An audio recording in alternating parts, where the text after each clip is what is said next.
how did you see the game unfold on Saturday? The kids played pretty good for what we had left. Uh, there's even questions of I've gotten this a question on several other episodes on other channels. Is DJ Lagway going to be the starter next year? And I've said I can't even answer that.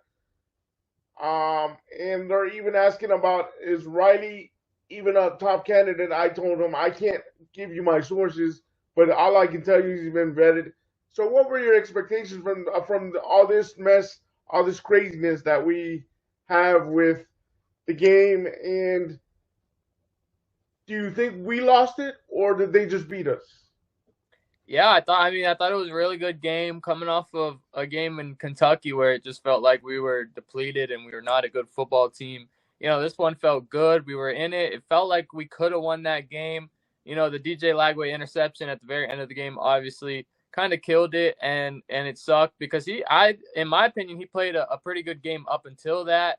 I thought Yes. he looked good. I thought our offense, we've been begging to get the ball downfield more, whether that was a coverage Ole Miss was playing, whether that was whatever it was. We got more downfield passing. J Mike made a huge play, which I've been waiting for. I know I've mentioned it a couple times on here. I've been waiting for him to kind of, make one of those plays, and that was awesome to see.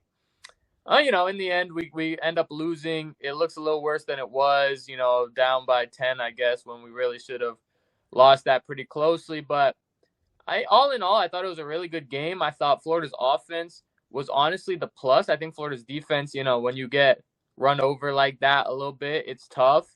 And it felt a little bit like last year's game where we kept getting stops when we needed them, down at the goal line, on fourth downs. We kept getting these stops. And last year, maybe the swamp had something to do with it. Maybe it was just, Jackson Dart throwing 3 interceptions at the very end of the game there. But we were able to pull away. In this one, we couldn't.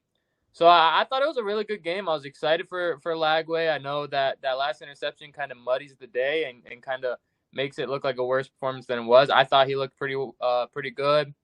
And yeah, I think, the questions about him is as the future. I don't think anyone can answer that just yet.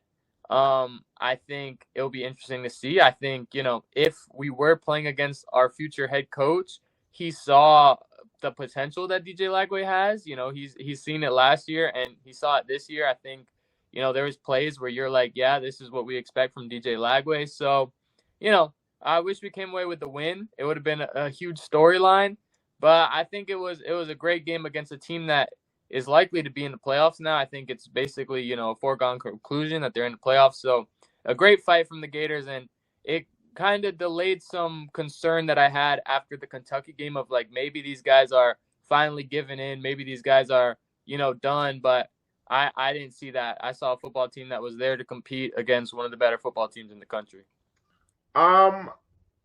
Sorry, I have to ask all these Lane Kiffin questions. It's gonna be an Ole Miss Lane Kiffin show. Obviously, he's the head coach of Lane Kiffin. There was rumors that his ex significant other, but baby mother, children, the mother of the children, and the children were in Gainesville. Also, rumors that they were in Louisiana. Is this just all somebody making this up, smoke screens, or could there be any truth to it, or is it just not Jimmy Sexton making all this up and to rile up the both fan bases? Because we don't know who he's trolling.